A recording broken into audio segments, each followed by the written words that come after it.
Pria itu menyadari bahwa dia benar-benar tidak bisa mati. Ia mencoba minum alkohol dan menelan pil untuk mengakhiri hidupnya, tetapi pil-pil itu sudah kedaluarsa, dan akhirnya ia malah muntah-muntah. Kemudian, ia mandi sambil mencolokkan microwave listrik, berharap bisa menyetrum dirinya sendiri. Tapi kabelnya korslet dan justru menyebabkan pemadaman listrik di seluruh lingkungan. Selanjutnya, ia mengunci diri di dalam mobil dan mencoba menghirup asap knalpot. Namun, sebelum sempat mati, mobilnya malah mogok. Frustrasi, ia berlari ke jalan dengan harapan ditabrak mobil. Tapi kendaraan yang menabraknya justru ambulans, dan mereka langsung menyelamatkannya di tempat. Hidupnya terasa seperti lelucon. Saat kecil, ia menyaksikan orang tuanya meninggal dalam kecelakaan tragis.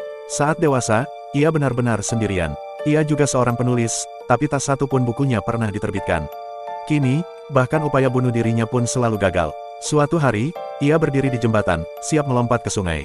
Saat itu, seorang pria misterius mendekatinya dan memberinya sebuah kartu nama.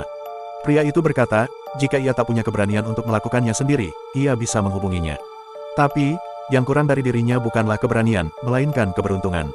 Setelah pria misterius itu pergi, ia menutup mata dan melompat. Namun, alih-alih tenggelam, ia malah mendarat di kapal pesiar yang sedang lewat. Sekali lagi, ia selamat. Kembali ke rumah, ia melihat kartu nama itu dan terkejut saat mengetahui bahwa pria itu ternyata adalah seorang pembunuh bayaran. Itu memberinya ide, mengapa tidak menyewa seseorang untuk membunuhnya. Keesokan harinya, ia mengatur pertemuan dengan si pembunuh bayaran di sebuah restoran.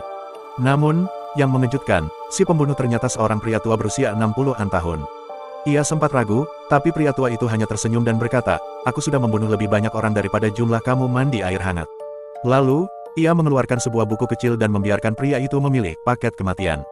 Pilihan paling mahal adalah kematian seorang pahlawan. Rencananya adalah membuat kecelakaan palsu, membiarkan dia menyelamatkan seorang anak, lalu ditabrak mobil dan mati sebagai pahlawan. Pria itu senang dan memilih paket itu. Tapi sayangnya, ia tidak punya cukup uang. Si pembunuh lalu membalik ke halaman terakhir dan menyarankan metode paling murah dan efisien. Satu tembakan ke kepala. Pria itu memikirkannya, lalu setuju. Mereka menandatangani kontrak, dan si pembunuh berjanji akan membunuhnya dalam waktu seminggu. "Aku senang membunuhmu. Aku senang mati," balasnya. Tiba-tiba, telepon pria itu berdering. Itu dari sebuah penerbit, mereka ingin membahas penerbitan bukunya. Ia tertegun. Apakah ini benar-benar terjadi? Dengan semangat hidup yang mendadak muncul, ia buru-buru mencari si pembunuh dan meminta untuk menunda kematiannya beberapa hari. Pria tua itu tertawa dan setuju. Tapi setelah pria itu pergi, sang pembunuh menulis dua kata di atas kertas bodoh. Bagaimanapun, sebagai seorang profesional, ia punya prinsip. Kemudian, pria itu tiba di restoran untuk bertemu dengan pihak penerbit, tanpa sadar bahwa dari kejauhan, si pembunuh bayaran tua sudah membidikkan senapan ke arahnya.